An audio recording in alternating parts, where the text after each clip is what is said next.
پھر ایک آیت کو اور مقابلے میں لا کے رکھا گیا، سورہ سبا میں کہا گیا وَلَقَدْ آتَيْنَا دَاؤُودَ مِنَّا فَضْلًا،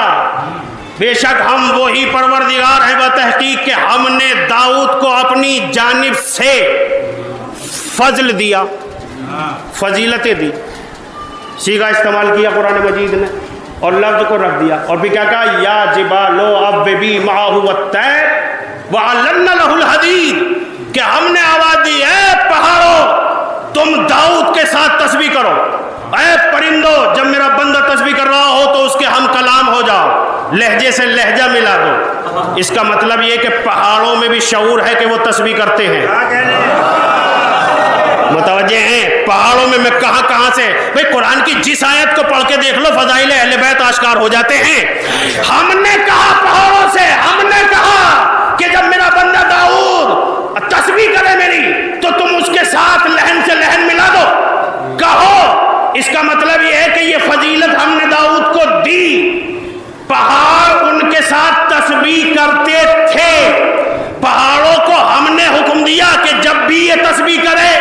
اور تمہارے درمیان میں ہو تو آواز سے آواز ملا دینا۔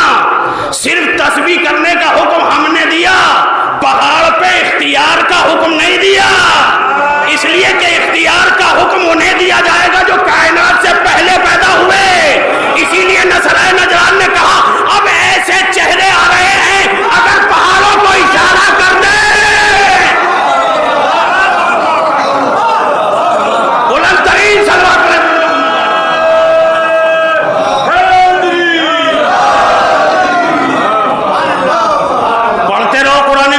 دیکھتے رہو فضائل آل محمد کہاں کہاں ہے، کسی اور نے نہیں کہا ہے، یہ اللہ نہیں کہہ رہا ہے، اللہ نے یہ قول اپنے قرآن میں رقم نہیں کیا ہے، کون کہہ رہے ہیں؟ پادری، علماء نصارہ نجران، عیسائی علماء، وہ پہچان گئے اور یہ دیکھ کر کہنے لگے کہ ان پہ کائنات کا قانون لاگو نہیں ہوتا، یہ ایسے چہرے ہیں۔ اللہ اکبر، انہوں نے کہا ہے، بھائی اللہ نے تو کہا بھی نہیں۔ اس کا مطلب یہ ہے کہ جن پر قانون لاگو نہیں ہوتا کائنات انہیں پہچان لیتی ہے، کائنات انہیں جان لیتی ہے۔ بھائی سامنے تو آئے تھے، ابھی تو لب بھی نہیں ہلائے، کچھ بھی